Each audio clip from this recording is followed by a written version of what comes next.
श्री गणेशाय नमः। सरस्वत्यै नमः। संस्कृतम मम जीवनम। नमस्कार बच्चों, कक्षा 9वीं में संस्कृत पाठ्यपुस्तक के सघन अध्ययन में आपका स्वागत है। राजस्थान बोर्ड द्वारा सत्र 2020-21 में पाठ्यपुस्तकों में बदलाव किया गया है। अब राजस्थान बोर्ड ने जो एनसीईआरटी की किताबें 5 साल पहले पढ़ाई जाती थी वही लागू कर दी गई है। परंतु अब आप संस्कृत पाठ्यपुस्तक के सभी पाठों और व्याकरण के बारे में निश्चिंत हो जाइए। अगर आपने हमारे बताए हुए तरीके से अध्ययन किया तो संस्कृत आपके लिए बहुत ही सरल हो जाएगी। जो केवल 9वीं कक्षा में ही नहीं, आप जब 10वीं कक्षा में जाएंगे तब तक आपकी संस्कृत की सेंसिटी यानी कि संस्कृत की इतनी सेंसिटी बढ़ जाएगी कि 10वीं कक्षा में आपको बिल्कुल जरा सी मेहनत करने पर भी 100/100 नंबर आने की संभावना रहती है। इसलिए हम आपको यही कहेंगे कि आप 9वीं कक्षा में पुस्तक में और व्याकरण में ऐसा ध्यान दीजिए कि आप संस्कृत में पारंगत हो जाए। लीजिए, हम आपको जो बता रहे हैं उसके अनुसार हम शुरू करते हैं संस्कृत 9वीं क्लास की पाठ्यपुस्तक। बता दें कि संस्कृत में पाठों में विभिन्न प्रकार होते हैं। कुछ गद्य पाठ होते हैं, कुछ पद्य पाठ होते हैं, कुछ नाट्यांश होते हैं। इन तीनों को पढ़ने का तरीका भी अलग अलग होता है। गद्य पाठ वो होते हैं जो लंबे चौड़े पाठ होते हैं, निबंधात्मक पाठ होते हैं, वो गद्य पाठ कहलाते हैं। पद्य पाठ वो होते हैं जिसमें श्लोक होते हैं, और नाट्यांश जो नाटकनुमा पाठ होते हैं। ये 3 प्रकार के संस्कृत में पाठ पाए जाते हैं। कुछ कथा पाठ होते हैं, चंपू होते हैं जो गद्य और पद्य का साथ में होते हैं। तो कुल मिलाकर के महत्वपूर्ण तरीके से 3 प्रकार के पाठ होते हैं, गद्य, पद्य और नाट्य। तो ये पहला जो अपना पाठ है भारती वसंत गीति, ये आपका पद्य पाठ है। पद्य का मतलब होता है श्लोक वाले पाठ।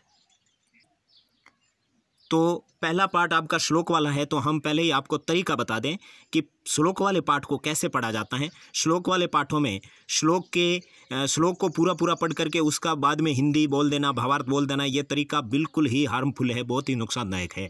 इस तरीके से संस्कृत में न तो आप घुस सकते हो, न ही संस्कृत को अच्छी तरह से कर सकते हो।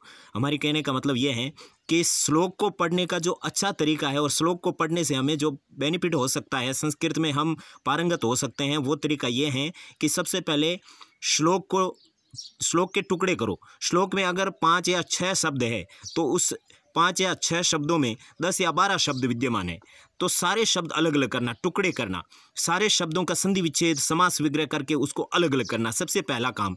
आप एक एक बात को याद रखेंगे तो अंत में जाकर के संस्कृत आपके क्लियर हो जाएगी। तो पहली बात मैंने आपको बता दी कि श्लोक को क्या करना है। श्लोक जो ये जैसे आपके ये संस्कृत में लिखा हुआ है, ये पूरा रेड पेन में ये आपके श्लोक है, और उसके नीचे जो लिखा है ये टुकड़े हैं। तो इस टुकड़े करने को खंडान्वय कहते हैं, और उसके बाद में उसको एक हिंदी वाइज बना देना दंडान्वय कहलाता है, और ये इसको अपनी लोकल भाषा में अन्वय कहते हैं। तो ये जो श्लोक है इसको हिंदी के अकॉर्डिंग और संधि विच्छेद समास विग्रह करके अलग अलग लिख देना अन्वय कहलाता है। तो बात आपको समझ में आ गई कि श्लोक के अंदर आपको सबसे पहले शब्दों के टुकड़े करने, शब्दों के टुकड़े करने के बाद में दूसरी बात क्या है। पहली बात आप याद हो गई। सबसे पहले श्लोक को क्या करना, संधि विच्छेद शब्दों का, जो कठिन शब्द होते हैं, अर्थ नहीं करना। अभी तक आप सीधे अर्थ करने जाते हो। जो संधि युक्त शब्द होता है, 3 शब्द होता है, उस 3 शब्दों का साथ में अर्थ कैसे हो सकता है। पहले उसके टुकड़े करो, उसके बाद में उसके अंदर जो उसको पहली बात पूरी हो गई, शब्दों के टुकड़े करने। अब दूसरी बात याद रखो कि श्लोक के टुकड़े करने के बाद में उसका नंबरिंग करना। नंबरिंग का मतलब है कि पहले किसका अर्थ होगा, बाद में किसका होगा, इस अनुसार नंबरिंग करना क्या कहलाता है। दूसरी बात नंबरिंग करना समझ में आ गया। जब श्लोक का अनुवाद करेंगे तब आपको विस्तार से बता देंगे नंबरिंग क्या है। और तीसरी बात है उसका हिंदी अर्थ करना। और हिंदी अर्थ करने के अंदर भी एक बात है कि हिंदी अर्थ करते समय हम जो नंबरिंग करते हैं शब्दों की, ये पहले नंबर पे कौन सा शब्द है, दूसरे पे कौन सा, तीसरे पे कौन सा है, उस नंबरिंग के अकॉर्डिंग ही उन शब्दों के हिंदी में अर्थ बोल देना। हिंदी में अर्थ बोल देंगे तो हिंदी अनुवाद अपने आप हो जाएगा और सारे शब्दों के अर्थ हो जाएंगे, एक भी शब्द पीछे नहीं रहेगा, क्योंकि हम सारे शब्दों के अर्थ बोलते जा रहे हैं, हिंदी अनुवाद ऑटोमेटिक हो रहा है। इस तरीके से 3 बातें आपको याद रखनी है। पहली बात, श्लोक के अंदर शब्दों का संधि विच्छेद करके सारे शब्दों को तोड़ना। दूसरी बात, उन शब्दों को एडजस्ट करना कि पहले किसका अर्थ होगा, बाद में किसका होगा, उसको कहते हैं नंबरिंग। और उसके बाद में तीसरी बात है अकॉर्डिंग टू नंबरिंग, जैसे आपने नंबरिंग किया वैसे वैसे शब्दों के अर्थ बोलते जाओ, अनुवाद अपने आप हो जाएगा। बात समझ में आई आपको? अब अपन ये अपना पहला श्लोक लेते हैं। भारतीय वसंत गीति, कक्षा 9वीं, विषय संस्कृत, सत्र 2020-21, पहला पाठ भारतीय वसंत गीति। इसका पहला श्लोक ध्यान से देखो, तरीका एक बार समझ में आ गया, ज़्यादा टाइम नहीं लगेगा आगे वाले श्लोकों में। पहले पाठ में कुछ 4 श्लोक है। श्लोक पहला, निनादय नवीनाम वाणी वीणाम मृदुम गाय गीतिम ललित नीति लीनाम मधुर मंजरी पिंजरी भूतमाला वसंते लसंती सैरशारशाला कलापा ललित कोकिला काकलीनाम निनादय नवीनाम वाणी वीणाम। इसको दोबारा बोलना पड़ता है। अब इसका नंबरिंग करते हैं। नंबरिंग में ध्यान से देखो, नवीनाम अये, नवीनाम मैं अलंत हो गया, मैं अलंत हो गया तो अये अलग हो गया, तो अये से यहाँ पर शुरू होता है नंबरिंग। अये को सबसे पहले 1 नंबर दिया, उसके बाद में वाणी को 2 नंबर दिया, उसके बाद में नवीनाम, म हलंत है तो उसका अनुस्वार करके यहाँ पर ले आए नवीनाम, नवीनाम को नंबर 3 दिया, उसके बाद में वीणाम, ये पड़ा वीणाम, वीणाम को नंबर 4 दिया, उसके बाद में निनादय, निनादय को नंबर 5 दिया। बात समझ में ना आए तो रिपीट करके वीडियो को समझ लिया करो। अजय वाणी नवीनाम वीणाम निनादय। बात समझ में आई? इस तरह से नंबरिंग किया है। अकॉर्डिंग टू नंबरिंग हिंदी अनुवाद होगा। कैसे होगा देखो, अये यानी अरे, वाणी यानी सरस्वती, अये यानी अरे या हे सरस्वती, उसके बाद में नवीनाम यानी नवीन, वीणाम यानी वीणा को, निनादय यानी बजाओ, निनादय यानी बजाओ। तो हिंदी अपने आप हो रही है। शब्दों के अर्थ फिक्स याद रखने आपको, पहले नंबरिंग करके उसके बाद में शब्दों के अर्थ आपको याद रखने हैं, ऑटोमेटिक अनुवाद हो जाएगा। उसके अंदर सारी चीज़ हो जाएगी, सारी ग्रामर हो जाएगी। एक एक शब्द में कौन सी ग्रामर है, जैसे देखो नवीनाम के अंदर षष्ठी विभक्ति बहुवचन है, वाणी संबोधन एक वचन है, वीणाम द्वितीय एक वचन है, निनादय लोट लकार मध्यम पुरुष एक वचन है। तो ये क्रिया है, ये धातु रूप है। धातु रूप का अर्थ हमेशा लास्ट में होता है। ये इतनी सी बात है, इसको साथ में लेकर के अर्थ करते हैं। तो यहाँ पर जो धातु रूप है उसको सबसे लास्ट में ले लेंगे, और जो प्रथमा विभक्ति एक वचन का शब्द होता है उसको हमेशा पहले लिया करते हैं। तो यहाँ पर देखिए, अये वाणी, हे सरस्वती, नवीनाम नवीन, वीणाम वीणा को, निनादय बजाओ, नवीनाम नवीन, वीणाम वीणा को, निनादय यानी बजाओ। अब यहाँ पर दूसरी बात, मृदु गाय गीतिम ललित नीति लीनाम। तो यहाँ पर ललित नीति लीनाम मृदु गीतिम गाय, नंबरिंग याद हुआ आपको? 1 2 3 4 5 6, गाय लास्ट है, ललित पहले। गाय का मतलब क्या होता है?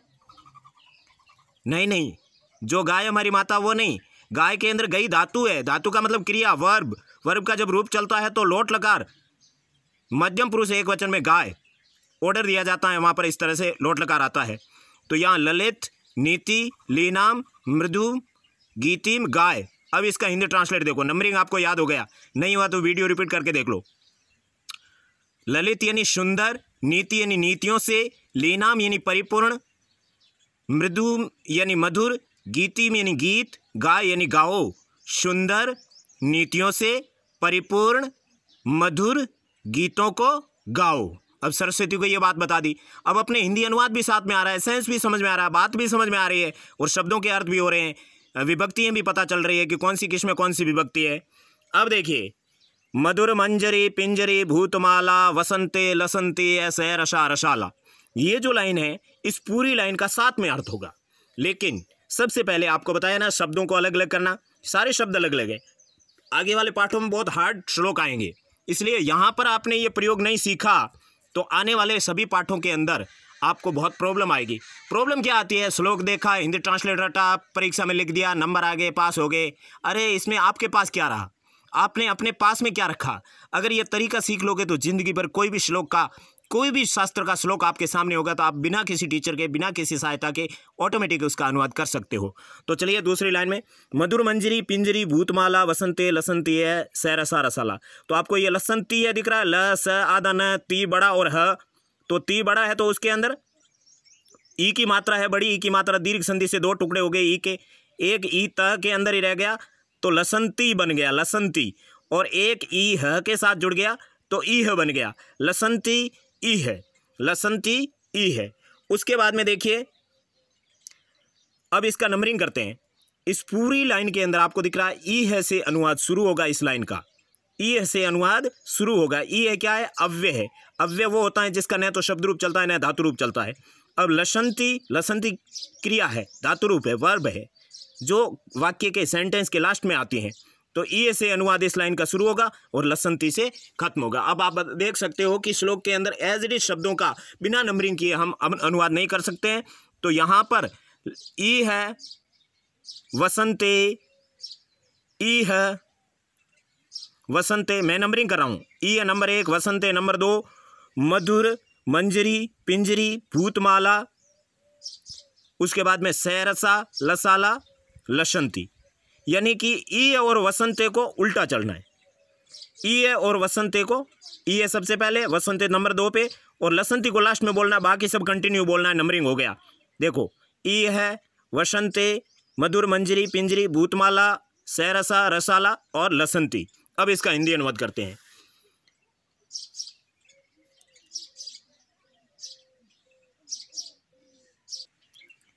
हिंदी अनुवाद की बात कहें तो यहाँ पर आपके श्लोक भी लिखा हुआ है रेड लाइन में, उसके बाद में अन्वय भी लिखा है, अन्वय में नंबरिंग किया मैंने, प्योर संस्कृत वापस लिखी है, उसके बाद में ये हिंदी ट्रांसलेट यहाँ पर लिखा है। आप इसका स्क्रीनशॉट ले सकते हैं, स्क्रीनशॉट लेकर के उसके बाद में इसको वापस आप रिवीजन कर सकते हैं बैठे बैठे।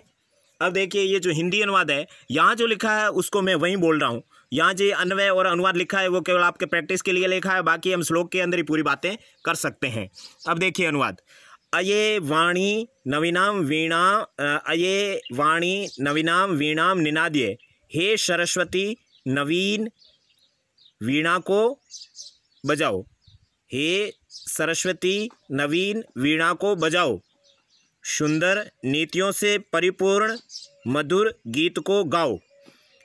ई है यानी इस वसंते, वसंत में सप्तमी एक वचन, इस वसंत में मधुर यानी मधुर मनोहर सुंदर, मंजरी, मंजरी का मतलब होता है जो आम्र पुष्प होते हैं, आम के फूल होते हैं, आम के वृक्ष के जो आम लगते हैं उससे पहले पुष्प आते हैं ना, आम्र पुष्प, वो होते हैं मधुर, मधुर मंजरी आम्र पुष्प, मधुर आम्र पुष्प जो पिंजरी, पिंजरी यानी पीले पड़ चुके हैं, उनकी क्या भूतमाला यानी पंक्तियाँ, भूतमाला का अर्थ क्या होता है? पंक्तियाँ। मधुर आम्र पुष्प जो पीले पड़ चुके हैं उनकी पंक्तियाँ, और क्या?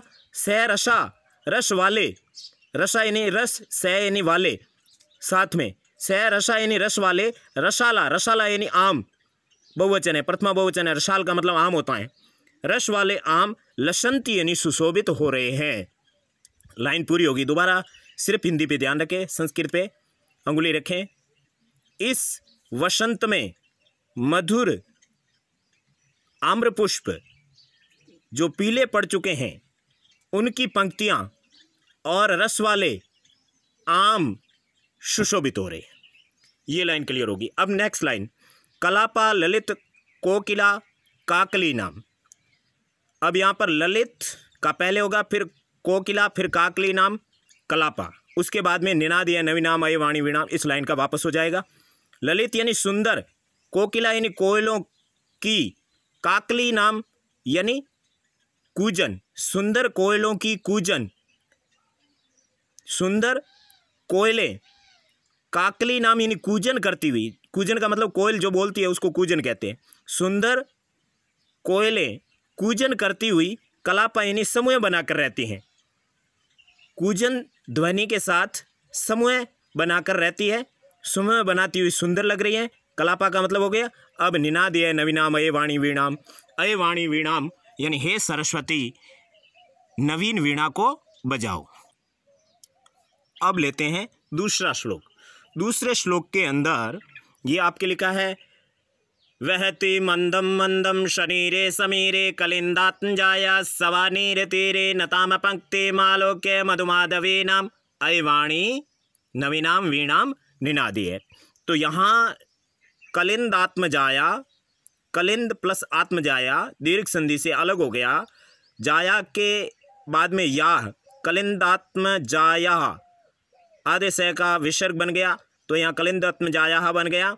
उसके बाद में शवा नीर तीरे, शवा नीर और तीरे अलग हो गया, तो इसका अनुवाद ऐसे होगा, कलिंदात्मजाया, कलिंदात्मजाया सवा नीर तीरे सनीरे समीरे मंदम मंदम वहती, सनीरे समीरे मंदम मंदम वहती, ये नंबरिंग हो गया। दूसरी लाइन में मधुमाधवी नाम नताम पंक्तिम आलोक्य, मधुमाधवी नाम नताम पंक्तिम आलोक्य अयवाणी नवीनाम वीणाम निनादे। पंक्ति में अलंत हो गया तो अंदर से आ निकल गया, पंक्ति में अलग शब्द है, आलोक्य अलग शब्द है। अब देखिए कलिंदात्मजाया, कलिंद का मतलब होता है कालिया नाग, उसकी माता, आत्मजा यानी माता, कालिया नाग की माता कौन? यमुना नदी। ये ट्रांसलेट का है, स्क्रीनशॉट के माध्यम से आप बाद में देख सकते हैं। यमुना नदी के उसके बाद में सवानीर, सवानीर का मतलब होता है, सवानीर का मतलब होता है बेंत की लताएं, बेंत की लताओं से युक्त, तीरे यानी तट पर, बेंत की लताएं होती हैं जो नदियों के तटों पर पाई जाती हैं, बेंत की लताओं से युक्त, तीरे यानी तट पर, सनीरे, समीरे, तो सनीरे का मतलब होता है नीर से युक्त, जल से युक्त यानी वाष्प युक्त। समीरे, यहाँ सह कोई अलग नहीं है मीर से, समीर शब्द है जिसका हिंदी में अर्थ होता है वायु, वाष्प युक्त वायु।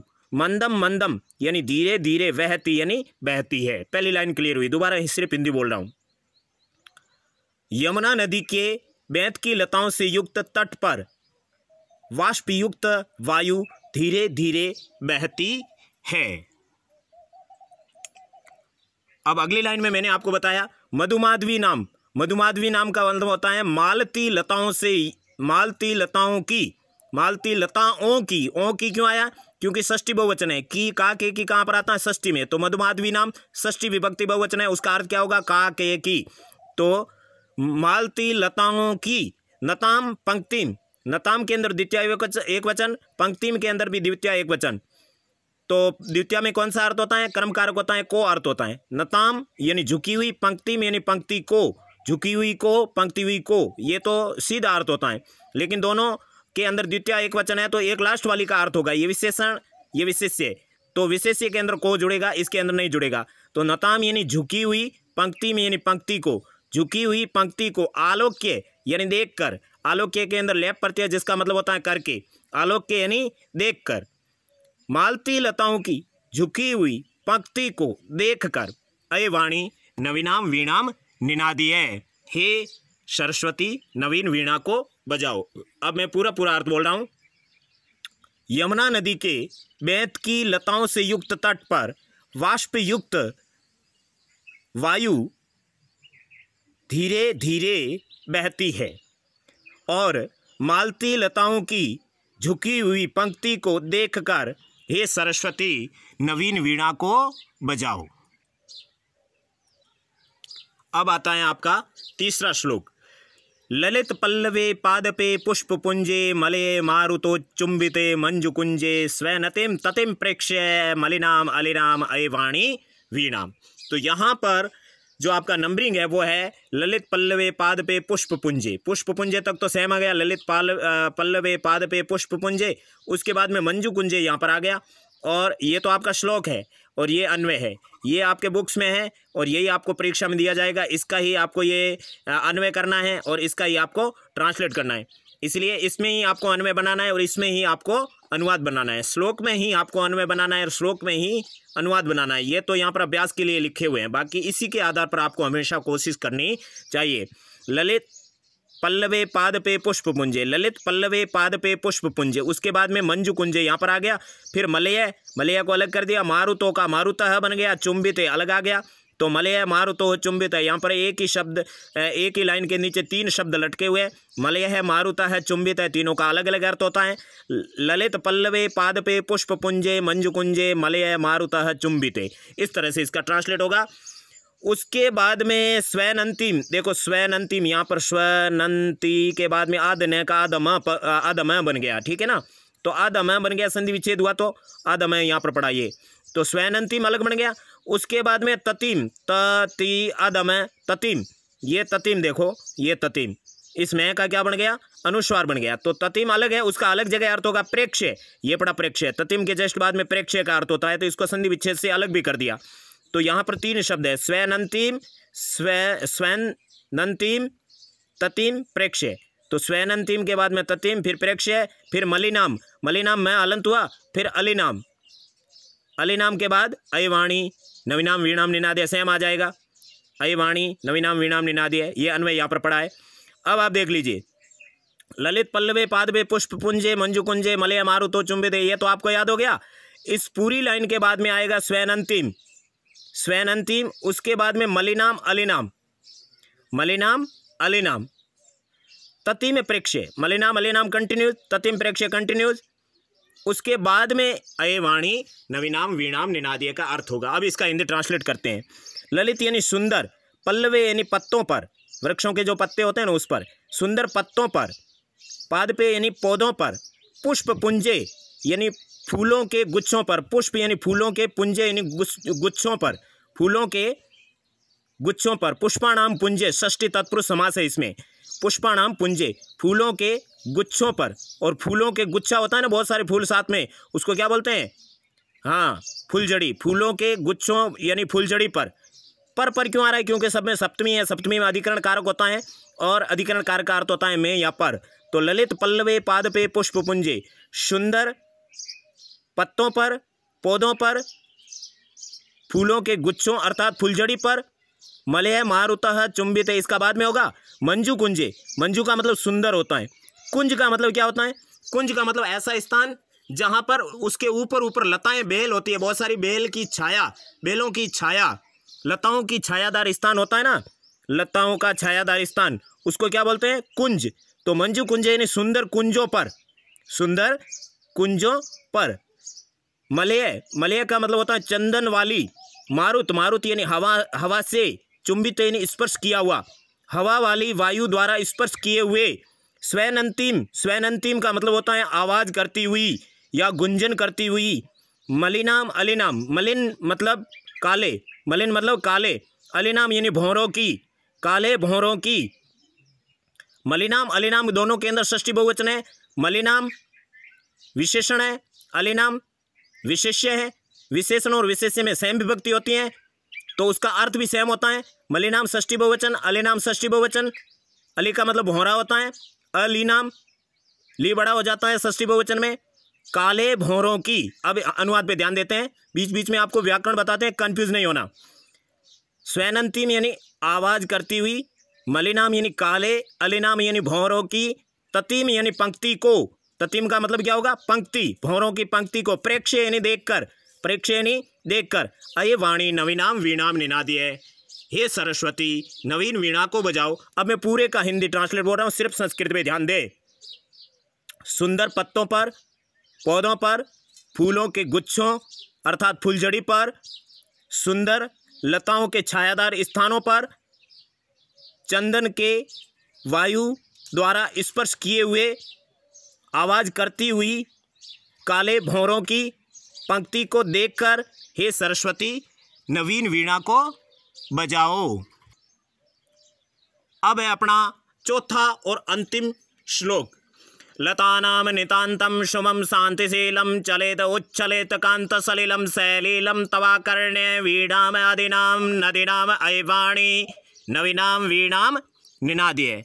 तो यहाँ पर जो आपके कठिन शब्द है उसको मैं बता देता हूँ। ये चले दु चलेत, दू है ना, तो दू के अंदर जो ऊ की मात्रा है वो द के बाद में, तो द हलंत हो गया, तो द का त बन गया जस्त्व संधि से, तो चलेत, चले त हलंत, ठीक है ना, चले त लिखो द लिखो, ये पड़ा चलेत, ऐसा चलेत बन गया, ठीक है ना। कहाँ, यहाँ पर। उसके बाद में ऊ के बाद में आधा छ और छ जोड़ा तो क्या बना, उच्छलेत, चलेत उच्छलेत। इन दोनों के अंदर क्या है कि जो आपके विधिलिंग लकार होता है उसका प्रथम पुरुष एक वचन में चलेत उच्छलेत इस तरह से शब्द आते हैं। चलेत उच्छलेत आपके अलग हो गया। अब देखो तवाकर्ण्य, तब आकरणीय के अंदर संधि विच्छेद करेंगे, वा के अंदर दीर्घ संधि है, तब अलग हो गया, कोई हलंत नहीं।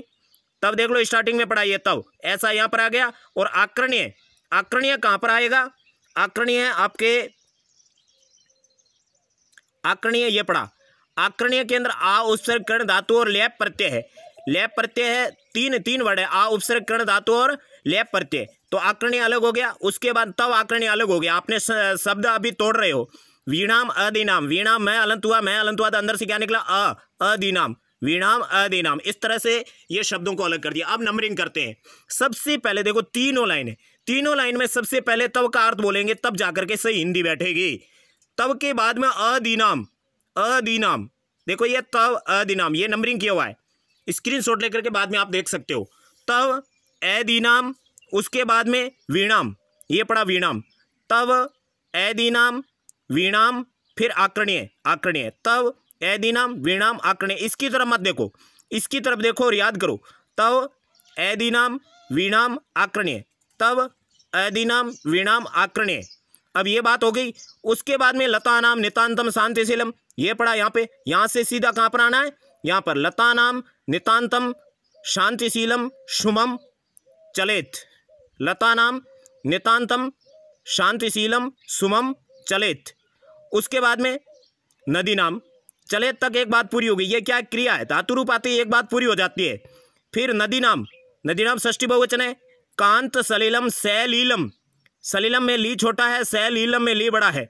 नदी नाम कांत सलीलम सैलीलम उच्छलेत। उसके बाद में अयवाणी नवीनाम वीणाम निनादी है। अब मैं इसका हिंदी ट्रांसलेट करता हूँ। यहाँ पर क्या है कि कवि सरस्वती को वसंत ऋतु में बताते हैं कि ये सरस्वती तुम्हारी वीणा के कारण यहाँ पर क्या क्या परिवर्तन होते हैं, उसको यहाँ पर बताया जाता है। तो यहाँ देखिए कि तब यानी तुम्हारी, युष्म शब्द है, षष्ठी एक वचन है, मम यानी मेरी, उसी तरह से तब यानी तुम्हारी, षष्ठी बहुवचन सरस्वती को कहा जाता है, तब यानी तुम्हारी। ए दीनाम, दीन का मतलब बहुत बुरी, बेकार। ए दीनाम यानी जो बुरी या बेकार नहीं है, मतलब ओजस्वी। ये हिंदी ट्रांसलेट भी पढ़ा। तब यानी तुम्हारी, ए दीनाम यानी ओजस्वी, वीणाम यानी वीणा को संस्कृत में कुछ नहीं कहते, उसी के अंदर द्वितीय एक वचन है, द्वितीय एक वचन है तो को लगा देते हैं बस। वीणा को, किसी के अंदर वीणाम यानी वीणा को, वाणी में यानी वाणी को, कोई भी द्वितीय विभक्ति वाला शब्द होगा उसके साथ में को जोड़ दिया जाएगा। तब यानी तुम्हारी, ए दीनाम यानी ओजस्विनी। अब यहाँ अनुवाद पे ध्यान नहीं देना, इधर देना। तब यानी तुम्हारी, क्योंकि परीक्षा में तो ये होगा, ये तो होंगे नहीं, यहाँ से इसके अंदर से अनुवाद करना है, इसके अंदर से आपको ये करना है। तब यानी तुम्हारी, ए दीनाम यानी ओजस्विनी, वीणाम यानी वीणा को, आकरणीय यानी सुनकर, सुनकर ले प्रत्यय कर अर्थ होता है। तुम्हारी ओजस्विनी वीणा को सुनकर। लता नाम, लताओं के, नितांतम यानी हमेशा, शांतिशीलम यानी शांत स्वभाव वाले, लताओं के हमेशा शांत स्वभाव वाले। लता नाम यानी लताओं के, नितांतम यानी हमेशा, शांत, शांतिशीलम यानी शांत रहने वाले, शुमम यानी फूल, चलेद यानी हिल उठे। तुम्हारी ओजस्विनी वीणा को सुनकर, लताओं के हमेशा शांत रहने वाले पुष्प हिल उठे। और नदी नाम, नदियों के, नदी नाम षष्ठी बहुवचन है, नदियों के, नदी के नहीं नदियों के, षष्ठी बहुवचन है। षष्ठी में संबंध कारक नहीं होता है संस्कृत में, लेकिन षष्ठी विभक्ति होती है, उसका अर्थ होता है का के की। नदी नाम यानी नदियों के, कांत यानी स्वच्छ, सलिल, सलिल का मतलब पानी, ये प्रथमा एक वचन है, नपुंसकलिंग में ऐसे रूप चलता है।